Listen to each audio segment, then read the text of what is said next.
me dicen que ya está lista la mesa de las mosqueteras en este lunes 12 de octubre. Carolina Rocha, buenas tardes.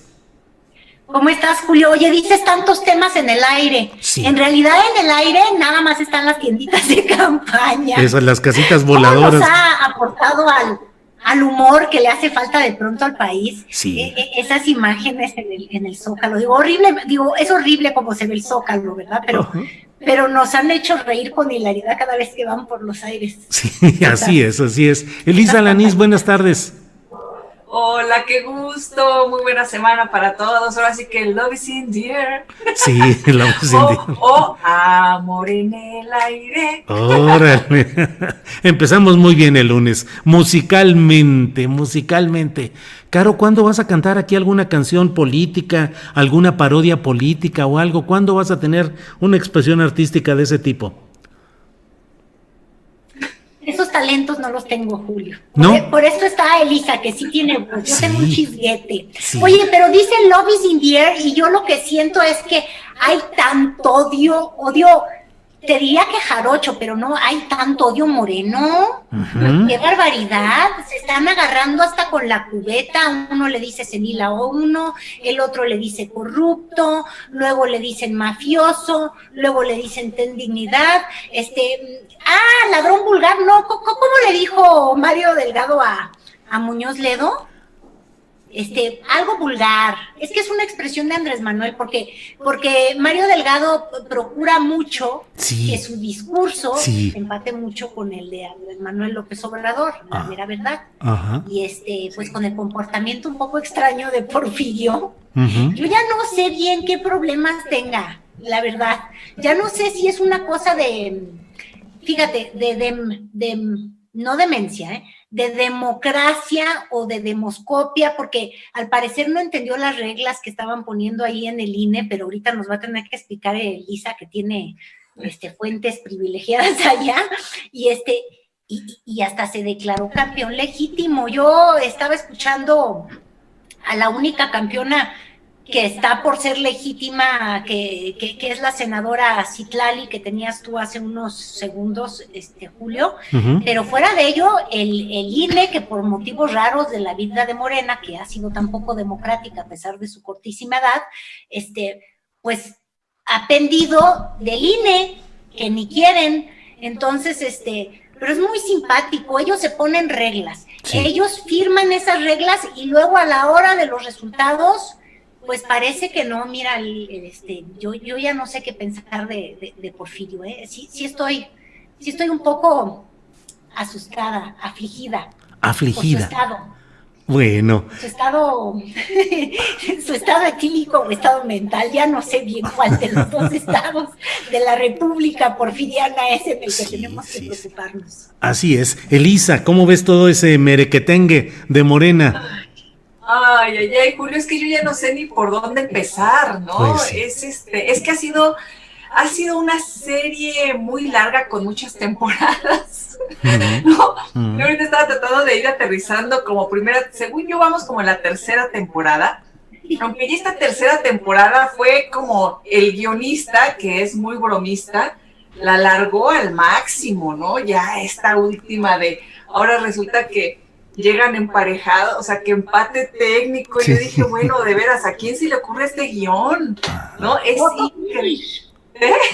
Foto finish. Sí, así, final de foto. Arabella, rayo Arabella, ¿no? Un final de fotografía y dices, no, bueno, increíble. Y lo que yo creo es que ha sido ya una serie de agravios para algunos dentro de Morena, ¿no? En este culebrón que ha sido la elección a la dirigencia, en donde tenemos una primera temporada donde echan abajo los congresos, ¿no? Los que querían encuestas, donde echan abajo a los afiliados, no hay un padrón, entonces todo lo empiezan a judicializar, va la andanada de impugnaciones, así filas y filas que daban vuelta de pronto de demócratas que querían acudir al Tribunal Electoral, y pues la verdad, las cosas se rompen de lo más delgado. Ahora sí que de lo más delgado. O sea, sí, ya. hace el Tribunal Electoral en donde, pues mira, basta con que convenzan a unos cuantos para tener la última palabra, Julio, porque el tribunal, que se compone de 7 personas, pues con que tengan ahí una mayoría, qué fácil es tratar de convencer a algunos. En fin, yo creo que tenemos que discutir ampliamente sobre el tema del tribunal en algún momento, porque ahí es donde yo creo que está lo más delgado de todo este asunto, y se ha ido complicando y complicando con los litigios, las impugnaciones, las resoluciones de un lado, del otro. Ya sabes que después chimoltrufean porque se coló por ahí también un proyecto de sentencia del magistrado presidente en donde iban a echar para atrás, iban a posponer el tema de las encuestas, y fue una gran crítica. Entonces, a la hora de la hora, reculó el magistrado presidente y todos los integrantes de la sala superior y dijeron, no, va la encuesta, y en eso el INE dice, empataron. Sí. Es increíble, ¿no? Claro. Increíble lo que estamos viviendo. Sí. Carolina, ¿se romperá todo en Morena por lo más delgado? Es decir, ¿doblegarán a Delgado para que reconozca a Porfirio, como lo están presionando algunos grupos? ¿Seguirá Ramírez Cuéllar? ¿O en el fondo de las cosas, seguirá como presidente de Morena Andrés Manuel López Obrador? Pues Andrés Manuel López Obrador ya hoy en la mañanera se deshizo de Morena y el cochinero, ¿eh? Dijo, no, yo de eso no opino, como todos los partidos. Y luego dijo que la 4T se cimentó no en un partido, sino en los ciudadanos. Entonces, yo creo que a Andrés Manuel no le está gustando mucho lo que ocurre en Morena. Y luego me pregunta si se va a romper por lo más delgado, por lo más delgado, o por lo más ancho, o por lo más viejo, o por lo más nuevo. La mera verdad es que ahora sí que yo les planteo preguntas, porque yo ya estoy hasta muy confundida. Según yo, quien iba a dictaminar quién podía ganar el proceso era el INE, ¿sí o no? El INE dijo que era un empate, que era el fotofinish del que hablábamos, ¿no? Fueron 3 encuestas, y en una salió victorioso Muñoz Ledo, en las otras 2 muy pegaditos, pero creo que iba arriba Mario Delgado. Luego, después de ese resultado, salió Muñoz Ledo y dijo, he ganado y soy el presidente legítimo y no voy a permitir que me roben los votos. Entonces, es un poco confuso lo que argumentó, porque pues la verdad es que nunca hubieron votos para la dirigencia de Morena. Una encuesta y una votación, ahora sí que no es que yo quiera citar a Mario Delgado, pero es real. Una encuesta no es lo mismo que una votación, y aquí no hubo una votación. Entonces tú me preguntabas si Mario Delgado tenía que declinar a favor de Muñoz Ledo. Pues yo lo que creo es que deben de finalizar el proceso como lo preveía el INE. El INE ya había contemplado un escenario de fotofinish, de final de nariz con nariz, y había dicho que iba a haber una tercera encuesta, e insisto, encuesta, porque si no Muñoz Ledo se va a volver loco con esto de que le robaron los votos, o no sé si él tomó un guión de esos que tenía por ahí del 88 o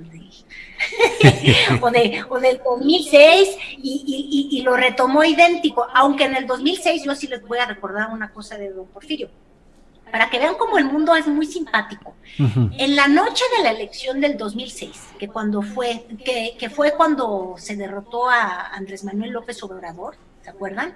Felipe Calderón, el fraude electoral, la noche más triste para Andrés Manuel. Esa noche, en vez de irse a acampar en el Zócalo y luchar por los votos y la democracia, Muñoz Ledo fue a la boda de Marcelo, ¿se acuerdan? Claro. Yo te diría que era la noche más feliz de Marcelo, pero no es cierto, porque eso acabó en divorcio de la Mariagna Prats, la actriz. Entonces yo me acuerdo de eso, porque ahí les va la otra, que sí es un puntadón simpático, porque Muñoz Ledo estaba muy preocupado en el Hotel Sheraton justamente ese día, esa noche que fue vencido Andrés Manuel López Obrador, pero no por la democracia, sino por ver quién lo iba a acompañar a esa boda. Y ¿Quién? entonces, pues que me topó a mí y me dijo, ven, y entonces yo lo vi, dije, Dios mío, pero si yo lo único que sí sé es que don Porfirio encarna lo que es un ramo verde, pero tengo que reconocer que yo tenía mucho interés en cubrir y tener la crónica de esa boda, porque pues no nos invitan a los medios a esas bodas tan de, ya olvídate de alta alcurnia, era de tanta, pues la farándula, era la farándula en la boda de Marcelo. Uh-huh. Y pues que me dejo ir con el Porfirio, le dije, sí aclaré, le dije, mire, yo lo que quiero es escribir la crónica, si usted quiere, pues que algo le decore su compañía, pues me vale, yo voy porque voy a escribir. Uh-huh. Y entonces, así fue como me colé, uh-huh. Y ahí estaba Porfirio, feliz en la boda de Marcelo. No me acuerdo haber visto a Mario, pero es que porque Mario Delgado en esos momentos tampoco figuraba tanto en política nacional. No, eso no sé, fíjate.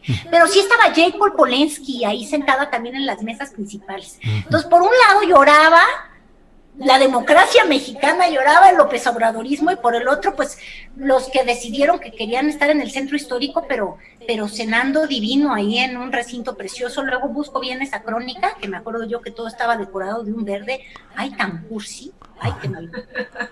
No, de verdad, esa boda yo lo que me acuerdo es que era muy cursi, y los personajes, ¿no? En la mesa de Muñoz Ledo, que te les digo, ahí andaba yo de encajosa, pues colada para poder escribir, estaba Miguel Alemán, que era así como la uña y la mugre de Muñoz Ledo, estaba Ili Ortiz, entonces estaba como que un conjunto entre empresariado, de medios, y luego estaba pues la farándula. Era muy simpático porque estaban los amigos artísticos. La noche del 6 de julio de 2006. Efectivamente, fíjate que sí. Bueno. Todo esto lo recuerdo porque sí, la boda verde de Marcelo era muy verde, todo era color verde, se los juro por el alma, y creo que hasta el vestido de Mariana, y pues porque me recuerdo que el pobre Porfirio le hicieron hoy la maldad de ponerle en las puertas de entrada, ven que él amenazó que iba a ir el día de hoy a tomar protesta como presidente legítimo, y entonces, pues yo creo que ahí alguien le hizo la pillería de saber que don Porfirio cojea por el ojo, o sea, porque tiene, no ojona así como Mario Delgado, sino que por el ojo alegre que tiene, y entonces dijeron, vamos a organizarle ahorita un movimiento feminista, y vamos a denunciarle. ¿Por qué? Porque saben que él es, lo quiero decir con todo respeto, pero es que sí es muy rabo verde el señor. ¿Qué le puedo decir? Pues hablamos de ver. Así con Porfirio, Elisa. A ver, Elisa. Es que es tremendo, Julio, yo no estoy mintiendo, esa sí es una realidad que consta. Luego les contaré las anécdotas de las cosas que a mí me tocaron con el tal Porfirio, que hasta me dijo que quería ser mi Pigmalión, imagínense ustedes. No.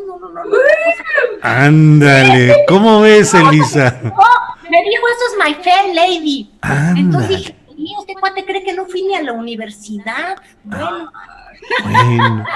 ¿Cómo ves, Elisa?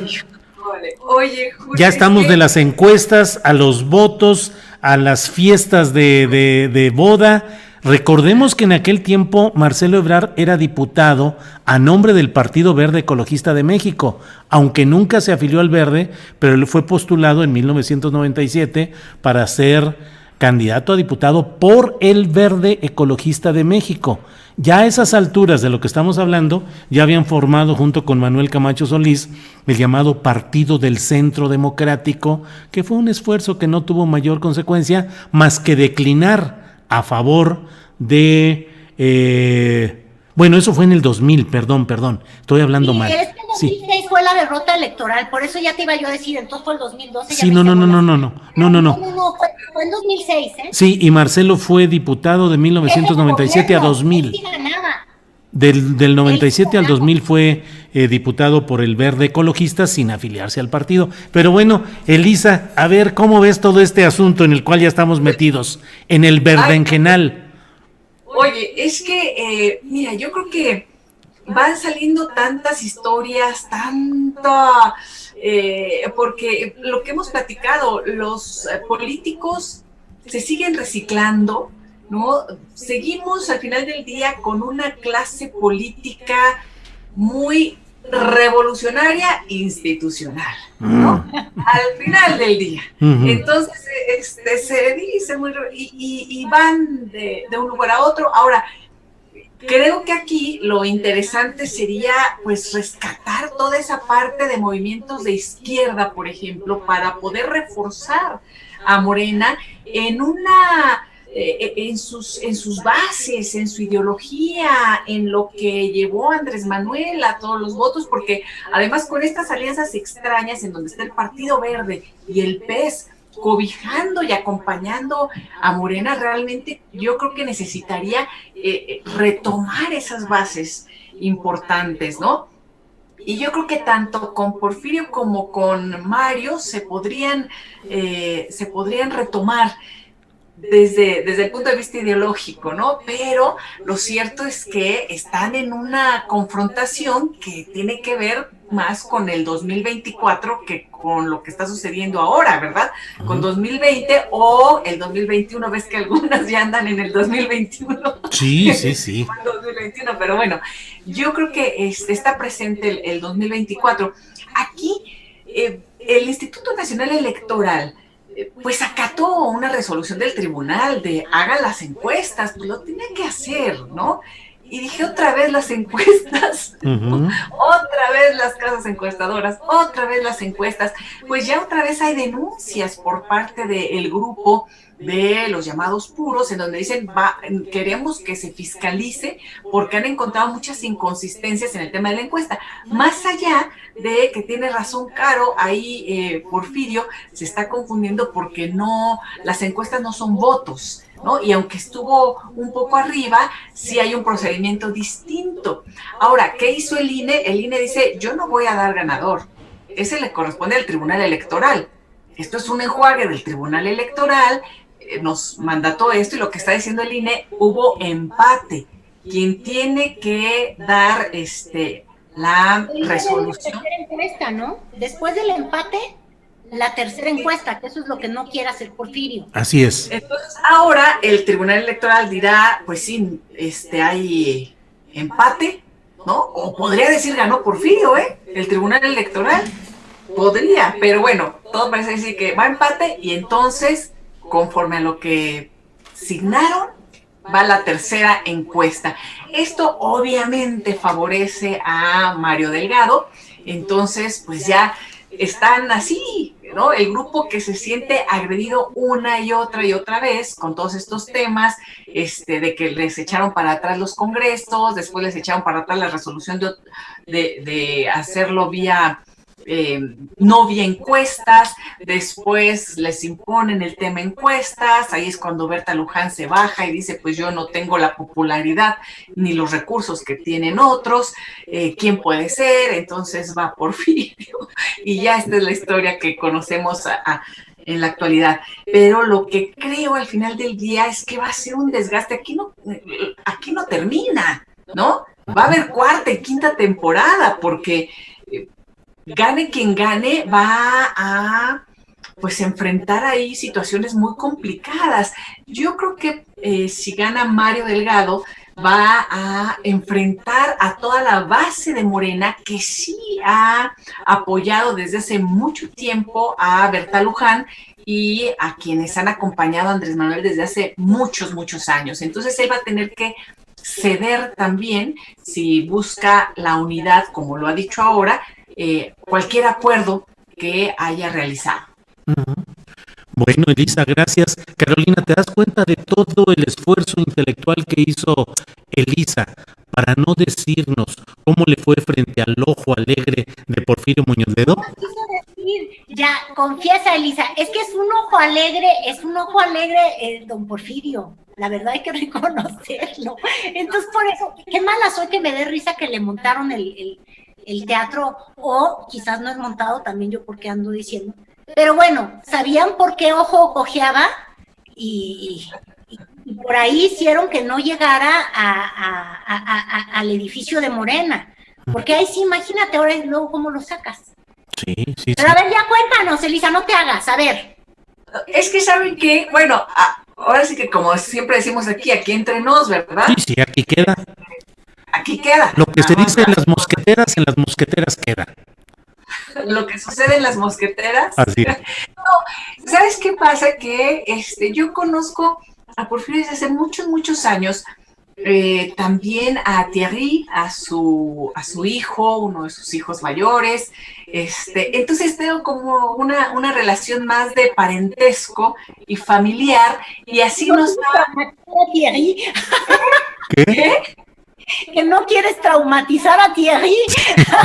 No, y la verdad es que en algún momento que estuve ahí estudiando en Harvard, estaba ahí Thierry en Boston, yo me enfermé, me puse muy mal, total, acabé en el hospital, Ajá. pero ahí me ayudó. Entonces, la vida nos ha llevado a encuentros familiares, entonces ha sido, pues eso, una relación. Yo quiero mucho ahí a su hija, ¿no? Entonces, sí, es una relación distinta. Tenemos ahí parentescos, como dicen por ahí, políticos. Bueno, ya, Carolina, ya hasta ahí llegamos.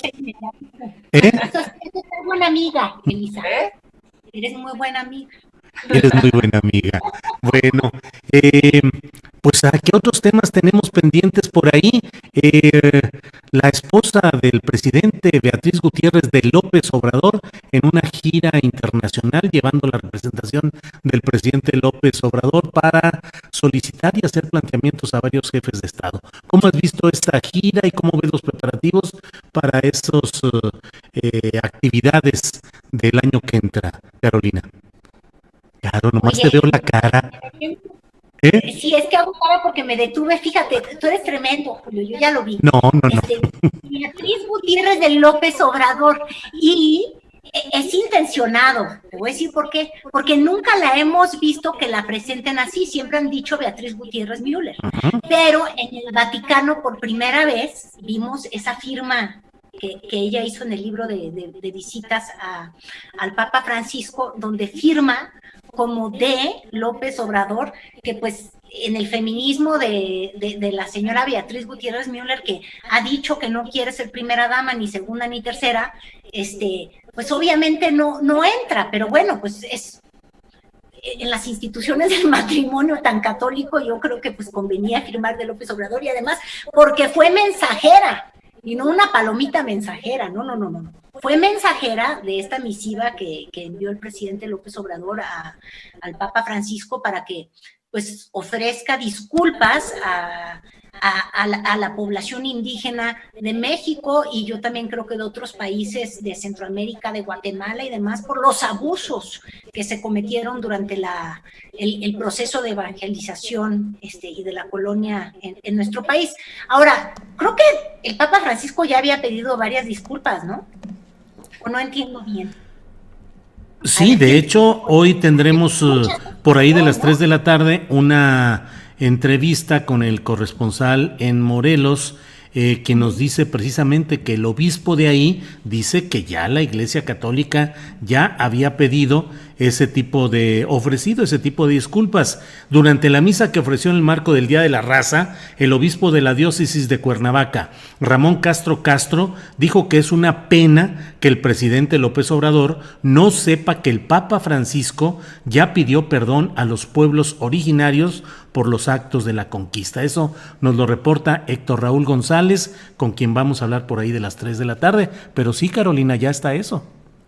Yo creo que incluso ofreció esas disculpas en Chiapas.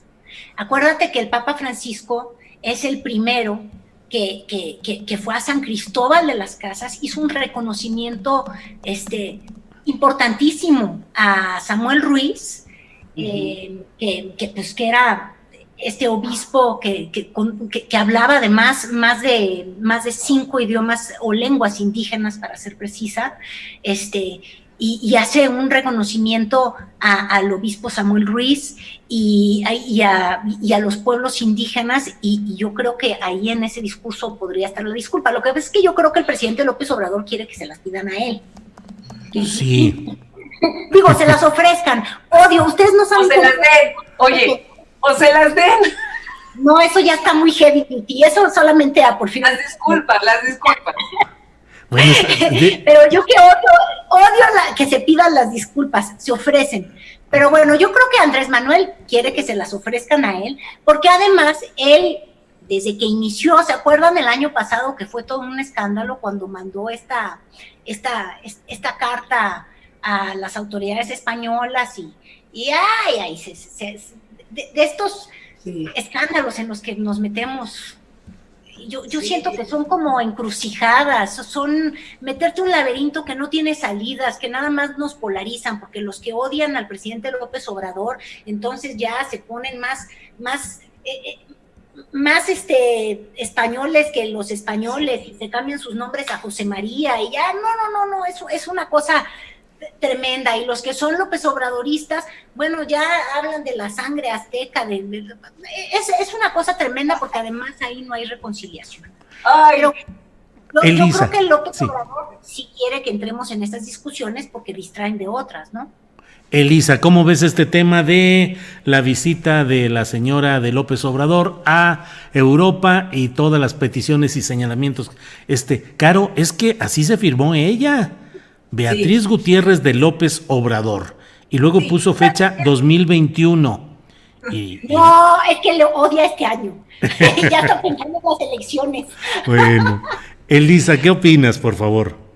Nada más que después no nos estén regañando si decimos la esposa del presidente, porque uno ya no sabe ni cómo escribir, Julio, o sea, de veras, porque o tienes que poner así como la escritora y doctora y no sé qué, pues es la esposa del presidente Andrés Manuel, porque está ahorita representando en Europa al propio presidente, y ahí sí le comió el mandado a Marcelo. Yo no sé qué opinaría el secretario de Relaciones Exteriores o toda esta parte, porque pues sí, ahí vete a Europa, vieja. ¿Te imaginas la comida? Y pídele al Papa, ¿no? O sea, bueno, la verdad es que híjole, yo creo que no sé a nombre de quién, bueno, del presidente, pero hubiera estado muy bien también ahí la asesoría del canciller, que para eso yo creo que Marcelo Ebrard es muy bueno, es muy buen político, le sabe a los temas internos y a los externos. Entonces creo que pudo haberse tratado pues mejor el tema, ¿verdad? Pero por lo pronto que no nos regañen si decimos la esposa del presidente, porque ya Beatriz Gutiérrez Müller se puso ahí, Beatriz Gutiérrez de López Obrador, ¿verdad? Así es. Fue, la firma. Entonces, pues sí, se puso con la señora de López Obrador. Porque luego aquí dicen que no, ¿verdad? Y que no hay que decir que es la esposa. Pero en fin, una cosa es farol de la calle, oscuridad de la casa, ¿no? Después dicen una cosa aquí y otras allá. Independientemente de eso, yo creo que nos metemos a unas discusiones bizarras, Julio, en donde estamos hablando de ofrecer las disculpas, sí es cierto, y confirmo, el Papa, la Iglesia Católica ya había pedido disculpas. Ahora, un 12 de octubre viene el debate también de Cristóbal Colón. Sí. Híjole, en fin, son discusiones. Bueno, ya me preocupó ahora que la vayan a hacer de todos en Austria. Sí, ¿verdad? Porque viene lo del penacho. Ajá. No quieren el penacho, no va a haber problema con eso, hombre, ahorita nos lo regalan. Nos lo prestan un año, lo regresamos y ya. Penacho, barbón. Ya la van a hacer de todos, bueno, al Papa, a España, ahora a los austriacos, porque viene lo del penacho de Moctezuma que está ahí, y ya dijo Andrés Manuel, ni siquiera cuando estaba Maximiliano lo quisieron prestar. Entonces, bueno, realmente son discusiones interesantes, pero que sí distraen de lo importante, Julio. Yo creo que sí son estrategias del propio Andrés Manuel de llevar la conversación, como siempre lo ha sabido hacer muy bien, a su terreno, al terreno político y al terreno de sus creencias, de sus conocimientos, de sus prejuicios y de todo lo que cabe en un hombre que tiene una idea de la historia ya muy, muy hecha, ¿no? Y a partir de ello, pues lanza frases, y no solo frases, sino ahora también acciones para que se ofrezcan estas disculpas, es decir, estas visiones muy maniqueas al final del día de la realidad, de la historia, de nuestra cultura y de lo que somos. Pero bueno, abre la puerta para discusiones interesantes de los conocedores de estos temas, ¿no? Bien, bien, Elisa. Oye, Carolina, Elisa, aborda los temas sin, o sea, con mucho oficio y diplomacia periodística, ¿eh? Pero No, también es mi cosa, ya nada más le faltó decir, habrá que ver si la Santa cede. si la Santa cede o no cede. A ver si cede o no cede. Pero además te digo que, Elisa, hablabas de Marcelo Ebrard y su buen oficio diplomático, pero olvídate, Alberto Barranco no está ahí como representante, embajador de México en el Vaticano. El Vaticano. Claro, ahí está. Oye, lo han ignorado, no sé si salió en la foto. Pero lo que sí te voy a decir una cosa, escuchando a Elisa, Julio, Sí. la mera verdad es que, fíjate que Andrés Manuel López Obrador sí, ay, qué bárbaro, es que sí es tremendo. Tiene razón ella, porque es un provocador y además le conoce muy bien el talón de Aquiles a sus adversarios. Entonces los pone en temas en los que de verdad se desbordan y sacan el cobre, pero no la sangre cobriza que tenemos los mexicanos, no, sacan el cobre que no se les quiere ver. ¿Por qué? Porque los está llevando al territorio de la colonia, la conquista, los españoles, y nos vuelve a separar entre los pueblos indígenas y los favorecidos, los conquistadores, los explotadores, y la verdad es que en esa, generalmente, digo, yo no creo quien vaya a decir, yo voy a estar del lado de los explotadores, de los que sacaron el oro de México. O sea, si uno hace la revisión de la historia, pues finalmente los mexicanos tenemos esta noción casi del libro de texto de que llegaron con los espejitos los españoles, el malvadísimo Hernán Cortés nos sacó el espejo, nos deslumbramos, se robaron el oro y ya valimos gorro. Entonces los lleva a estos lugares donde les sale a esos opositores lo peor de lo peor. Yo te voy a confesar una pequeña infidelidad. Sí. Ofrezco una disculpa, pero mira, no les quiero yo contar cómo me organizo para trabajar, pero el asunto es que los días lunes que tengo que escribir mis reportajes y además me tengo que poner a escuchar la mañana, hacer tanta tarea para llegar preparada contigo, Julio, entonces me baño a eso de la 1 de la tarde y mi única forma de tratar de informarme a ver si algo más pasó, porque en este país todo pasa y a una velocidad de relámpago, como el maldito 2020, que ese sí pasa muy lento. Entonces, pues a mí me gusta siempre escuchar a la gente que no piensa como yo. Me parece que es una forma de ayudarme a entender el mundo no solo desde mi visión y mi perspectiva, porque luego eso nos hace demasiado daño. No cuestionamos nada y nada más nos rodeamos de los que piensan idéntico que nosotros y luego ya no vemos nada, ¿no? Entonces escucho a Loret de Mola. Y ahí está como caen en la trampa. Bueno, andaba echándose ya una perorata, pero de verdad, furiosa, estaba muy enojado. ¿Por qué? Y entonces se enojó porque quieran regresarse el penacho. Pero entonces fíjate, le salieron todas las cosas que al ratito se convierte en un meme o en un pedacito de video en el que lo van a agarrar cuando dijo que en Viena, Dios mío, qué bien estaba el penacho, porque estamos hablando de niveles y decía, Austria, por favor, entiendan. Mozart, nivel Mozart. Entonces yo todavía pensé, dije, claro, y México, miren, hasta se me cayó el teléfono del susto. Dije, claro, México nivel Café Tacuba, qué bárbaro, nosotros no tenemos ninguna cultura. Ajá. Se les olvidó nuestro Yucatán. La verdad es que, pero fíjate, los lleva a esos extremos en los que nos ponemos a defender cosas que quizás no deberíamos de. Yo soy la primera que pienso, y ahorita ojalá y lo discutamos entre nosotros, que es interesante hacer una revisión objetiva de la historia. Los monumentos hablan mucho de quienes ganaron en la historia.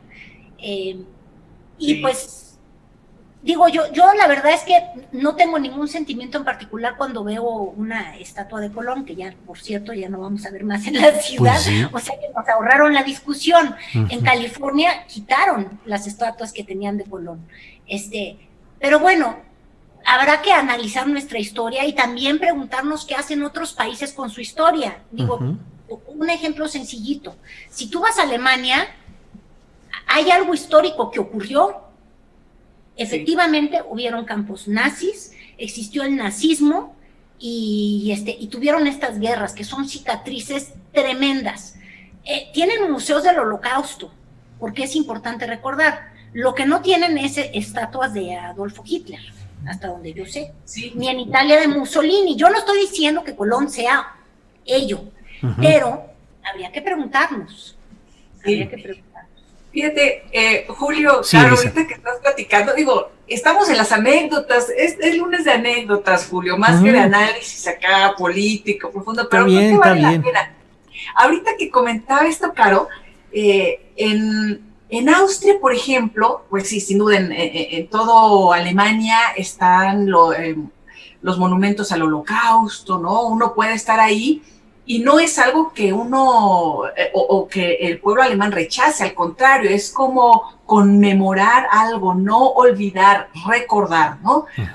Pero justamente en Austria, estuve por ahí hace más o menos poco tiempo. También fui ahí a tomar un curso y Austria era la parte más conservadora, era la parte, por supuesto, en donde el nazismo germinó con una gran fuerza, bueno, todo lo que ya sabemos. Hace poco hubo un proyecto padrísimo en donde fueron investigando las historias de las víctimas del nazismo, que, pues bueno, dentro de la historia del panadero, que lo llevaron al campo de concentración, y en el piso de los lugares de donde lo sacaron, de sus casas, de sus trabajos, todo, pusieron las placas con el nombre de las personas. Entonces uno va caminando, por ejemplo, en Berlín, y puedes ver estas placas en el piso. Eso no se permitió en Austria. Ha sido también un gran debate, porque sigue siendo una sociedad más conservadora. Entonces, este memorial de las víctimas, ahí en particular, no están. Digo, hablando de todo esto, porque sí, a veces, ¡ay, qué bárbaro Austria! No, bueno, a ver, no, tiene su historia, tiene su aquellito, y en particular el tema de Austria. Pero bueno, son maneras en que la gente va procesando tragedias, genocidios, asesinatos y dramas humanos, crímenes de lesa humanidad que se van resolviendo de distintas maneras, pero yo creo que sí es importante siempre recordar estas atrocidades para que no se repitan, porque se siguen repitiendo una y otra vez. Y también en Alemania, otro de los temas interesantes que me pasaron es que con unas amigas alemanas, un lunes de escuelas se escuchaban pues los tambores, porque ves que siempre los lunes son de honores a la bandera. Entonces lo que para nosotros es así de tan, tan, tan, tan, tan, tan, tan, tan, tan, y nos hace sentir así muy orgullosos, y ahí está la bandera y la banda de guerra y la escolta. Pues estaban impresionadas porque decían, ¿qué es esto, no? Claro, a ellos les costó trabajo, estaba prohibidísimo esto de las bandas de guerra y honores a la bandera y todos estos temas, porque ya sabes que los nacionalismos han hecho tanto daño a lo largo de la historia y dramas. Entonces también era así como un shock para ellas escuchar que aquí en México, no hombre, tan, tan, tan, tan, tan, tan, tan, tan, tan, ¿no? Es decir, yo creo que podemos interpretarnos y entendernos de muchas maneras, y lo que para nosotros a lo mejor en estos momentos puede ser algo aceptado, a través del tiempo, del diálogo y de la asimilación, pues no lo va a ser. Y yo creo que nos está pasando con muchas cosas hoy en día. Sí, Elisa. Pues sí, Carolina, porque a veces tratamos de utilizar concepciones y juicios a la luz de lo contemporáneo para juzgar lo que sucedió en otro contexto y en otra realidad. Nos sucede cotidianamente con las canciones de amor de décadas anteriores que expresaban alguna forma de relación de pareja y de referencia del hombre hacia la mujer, y ahora son insostenibles, pero a la luz de lo que se vive ahora. Entonces, pues estamos revisando nuestra historia y estamos tratando de entender lo que sucede ahí. Pero ¿lo estaremos haciendo sanamente, Carolina, o se requiere que hagamos, por ejemplo, congresos de historiadores, reuniones de análisis que nos permitan, como dice Elisa, tener presente lo malo que hubiera sucedido, pues para evitarlo o no repetirlo, pero borrar parte de nuestra historia, Carolina? Lo estamos haciendo insanamente porque justamente eso, pretendemos borrar la historia y no comprender la historia. Yo creo que las naciones prosperan, avanzan, porque tienen memoria histórica y porque tienen reconocimiento de, por ejemplo, en el caso mexicano hay que tener un reconocimiento de la cultura brutal que existe en México previo a la conquista y también después de la conquista, porque siguió existiendo México después, ¿verdad? Entonces, lo estamos haciendo de manera insana porque queremos tomar partido en algo en lo que no se toma partido. Ya ocurrió, sucedió. Lo que hay que ver es cómo modificamos una realidad que todavía lastima. ¿A qué me refiero? Escuchaba yo al mismo locutor aquel de radio con el que te fui infiel a Loretti y decía, hace 500 años todo lo que le pasó a los pueblos indígenas. ¡Ay, hace 500 años!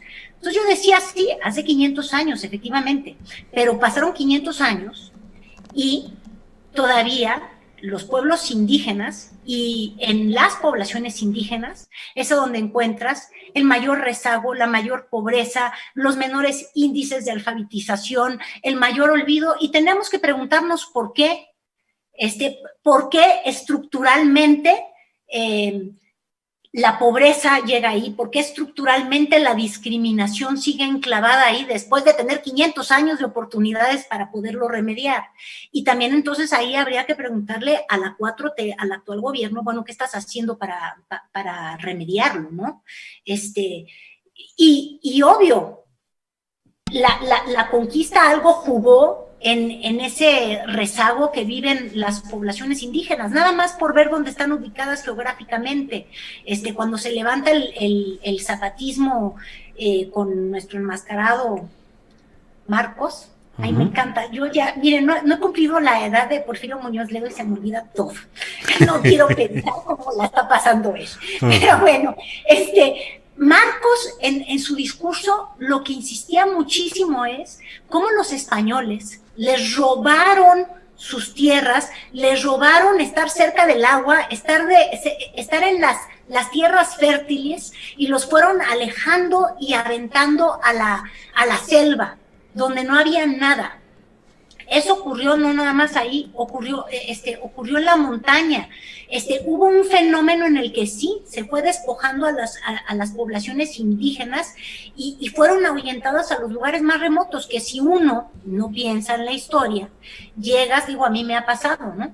Llegas a visitar lugares de la Sierra Tarahumara o justamente la Mixteca y demás, y entonces lo primero que te preguntas y dices es, pero es que ¿cómo es posible que alguien llegara a sentarse aquí donde no se da ni el maíz ni el frijol, en estas tierras secas? No lo entiendes, si lo ves desde una lógica muy contemporánea.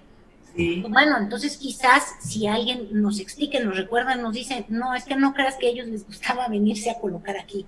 Es que cuando fue la colonia fueron expulsados y terminaron en estos territorios que no les ofrecen nada. La pregunta es qué se ha hecho hoy para que, pues no sé, para que no estén ahí donde no hay nada. Sí. Entonces, sí creo que no estamos llevando la discusión por donde deberíamos. Elisa. Mira, yo por eso decía, hoy ando así, love is in the air, porque hay mucho hate, hay mucho odio, es que lo dije en inglés, pero, ¿no? Amor en el aire, porque sí creo que se está llevando la discusión hacia las fobias, del propio, filias y fobias del propio presidente, ¿no? Y sus concepciones de la historia, del deber ser, de las religiones, de la cultura, y lo que sucede en esa visión así de contrastes es que pagan justos por pecadores, ¿no?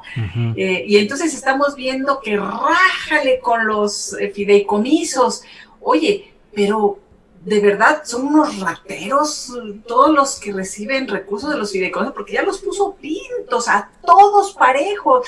Y hay gente tan valiosa haciendo investigaciones, haciendo películas, que han recibido los recursos, que me parece así también muy doloroso que los ponga todos en un mismo saco, aunque entiendo que por política él quiera cortarlos y llevar los recursos, y a lo mejor en sus buenas intenciones él los va a repartir de mejor manera. Eso lo podemos discutir y entender, pero en el discurso va sembrando esta descalificación generalizada. Hoy en la mañana puso, por ejemplo, el tema de los fideicomisos, los comparó con las estafas maestras.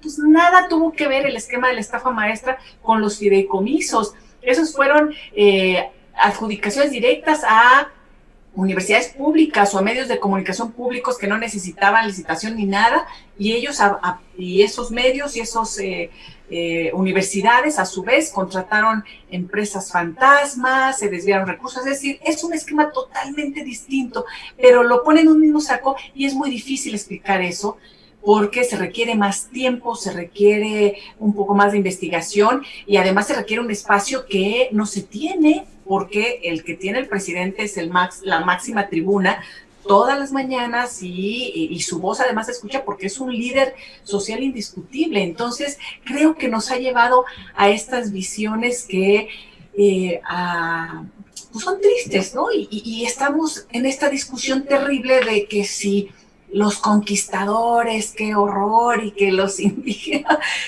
y cuando somos todo, cuando somos nosotros mismos. Basta irnos un poco atrás en nuestras raíces, ¿no? En nuestro árbol genealógico. A mí, y yendo a las anécdotas, nada más brevemente, en este lunes de anécdotas y cosas muy personales, no sabes qué fotografía envió mi mamá. O sea, tengo aquí el de mi tatarabuelo, ¿no? Es que no se va a ver. Mi tatarabuelo con mi bisabuela Luisa y mi tía bisabuela Emilia. Daguerrotipo, como hacían las fotos antiguas de la carta y visito, algo así le llamaban. Mi tatarabuelo es Friedrich Kohlbayer. Ándale. Que se casó con una tarahumara, con Emilia, mi tatarabuela. Porque y ella, Luisa Kohlbayer, Luisa Zurutuza Kohlbayer, es la mamá de mi abuelito Juanito, perdón, es Luisa Kohlbayer, y mi abuelito es Zurutuza Kohlbayer. En fin, pues de ahí venimos. Esa es la parte de los Kohlbayer, pero también la parte de los Zurutuza es la misma historia, ¿no? Y más los que están. Entonces, estas raíces y estas combinaciones es tal cual, ¿no? Y tengo por ahí además la carta de el embajador de México en Prusia, donde le dan el salvoconducto a Friedrich Kohlbayer para venir acá, y después cómo se enamora se pareja, se arrejunta, ¿no? De Emilia, de la sierra, en la Sierra Tarahumara. Es decir, historias increíbles que somos eso. Imagínate si quisiéramos, no vamos a negar quitando y no, creo que tenemos que tener una discusión en su justa dimensión y profunda, y no es nada más con fobias y ahora me devuelves el penacho y ahora me ofreces disculpas, y híjole, que suena sí, complicado, ¿no? Para las contrapartes. O sea, ¿qué responden en Austria? ¿Qué responden? ¿Qué responde el Vaticano? ¿Qué responden en España? O sea, sí, también tenemos que yo digo que sí le hagan más caso a Marcelo en todos estos temas. Oigan, más allá de, órale, vete vieja al Sí. Vaticano y les mandas esta cartita. Oye, Caro y Elisa, con todas estas revelaciones familiares y fotos y todo esto, hay que las voy a invitar a cada una por separado a hacer un viernes de cubilete para platicar de todas estas historias y de cómo empezaron en el periodismo y cómo han avanzado y en fin, un día de estos espero que me acepten la invitación para un viernes de cubilete. Pero... Oye, no has pensado, Julio, no te hagas. Julio, no te hagas. nada más. Feliz, sobre todo si somos cubilete. sí, Porque a mí me gusta el dominó, me gusta el cubilete, me gusta el Texas Hold'em, o sea, mi debilidad son los juegos de mesa. Oigan, y nada más ahí luego me recuerdas, Julio, Sí. platicar en ese momento, en otro, esta anécdota, porque de parte de mi abuela materna, Pérez, ujú, pues eran, ahí hay una anécdota muy bonita de una de las tías que, cual niño héroe, protege la bandera, se la oculta en las enaguas, a la bandera mexicana, durante la intervención francesa. ujú. Entonces, no, son unas historias y entonces los nombran a ellos y a su descendencia hijos predilectos de la patria. Vaya. Ahora en adelante voy a referirme a Elisa como hija predilecta de la patria. Bueno, pues todo va muy bien, hemos tenido un día muy interesante, una plática muy interesante, son las 2 de la tarde con 53 minutos, por primera vez creo que vamos a terminar a tiempo, como a las 3 de la tarde, así es que cierro preguntándote, Caro, pues vienen momentos, mira, vienen las elecciones de Hidalgo y de Coahuila que ni atención han tenido de parte de nadie, están perdidas por ahí. Hay delegaciones zapatistas que van a estar el año que entra recorriendo Europa para dar su testimonio respecto a esta llamada conquista, que ellos dicen que ni hubo realmente una conquista, y bueno, va a estar ahí todo esto. Está el tema de los fideicomisos, está el tema de este miércoles, está programada la sesión del Tribunal Electoral para definir la suerte de México Libre, en fin, pues viene complicadito. Dije todo esto a sabiendas de que nos queda muy poco tiempo, Caro, nomás para preguntarte, ¿cómo ves en lo inmediato? ¿Turbulencias, tranquilidad, tempestades? ¿Cómo vamos? Pues mira, me dice el clima que los de Frena anclen bien las tiendas porque Ajá. van a seguir andando. No, tienes razón, viene mucha turbulencia.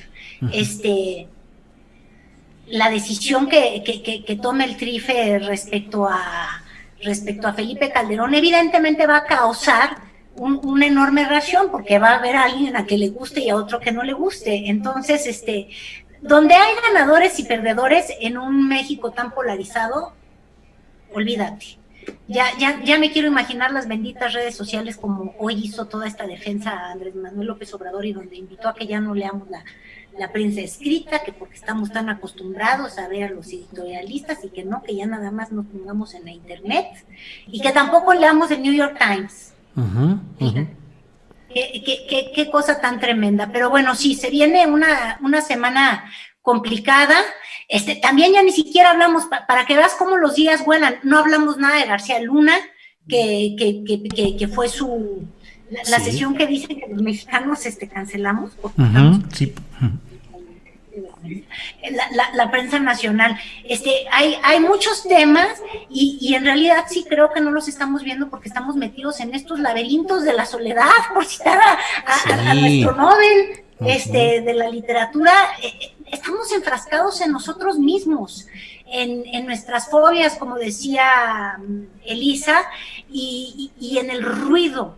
Y a mí sí me llama mucho la atención que han sido 2 años plagados de ruido, y ruido de ambos campos, del López Obradorismo, pero también del anti-López Obradorismo, con su frena 1, frena 2, frena 3 y no sé cuántos frenas, y pues nada, no, la única promesa que te puedo hacer, Julio, es que vendrá otro video del joven Anaya.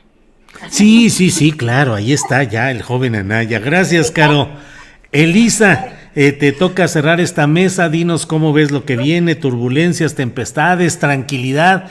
¿Qué vemos en nuestra bolita de cristal, Elisa? Turbulencia. Sí. Turbulencia, Julio.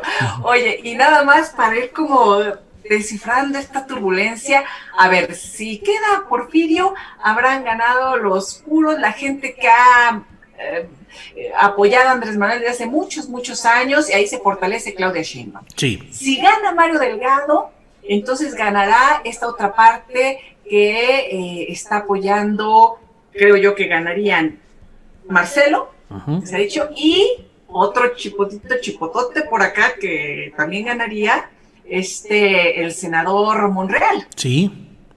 Y creo que aquí también vale la pena decir que de por sí el senador tiene un poder muy amplio y yo creo que lo ha ido consolidando. Si gana, es muy probable que por ahí también estemos viendo este fortalecimiento de Mario por la influencia del propio Ricardo Monreal que tiene en el Tribunal Electoral.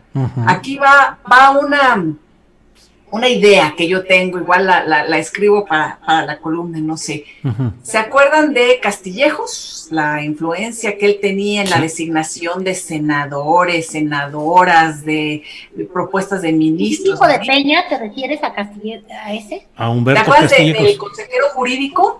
El consejero jurídico de la presidencia. Yo creo que la consejería jurídica ahora se encarnó ya no en un solo hombre, sino en dos. Está el consejero Scherer y está el senador Monreal. Yo creo que de ese tamaño y su fuerza y su influencia en magistrados, en su relación con el poder judicial y con el legislativo, Entonces, vamos a ver cómo decide, incluso también lo del tema de los partidos. A lo mejor en una de esas no aceptan a México Libre y se aceptan, por ejemplo, el de Pedro Aces o el de la maestra. Y ahí se vería esa manita que estoy diciendo, que es así como el concilier y el consejero jurídico, que no está en presidencia, el que está en el Senado. Vamos a ver. Bueno, pues siempre dejas aquí con esta bola de cristal, sirve mucho para dar a conocer detalles y entretelones de todo esto. Pues Carolina, muchas gracias por esta tarde y nos vemos el próximo lunes, Caro. Gracias. Muchísimas gracias, Julio. Muchísimas gracias, Elisa. Ay, ¿cómo te había bautizado? Recuérdame nada más. Aquí. Hija predilecta de Puebla, ¿no? Hija predilecta, De la patria. De la patria, porque creo que la 4T nos queda corta. Sí, hija predilecta de la patria completa. La patria. Gracias, Caro, hasta luego. Elisa, muchas gracias. Qué gusto, gracias Julio, gracias Caro, gracias a todos los que nos acompañan, las que nos acompañan, muy buena semana.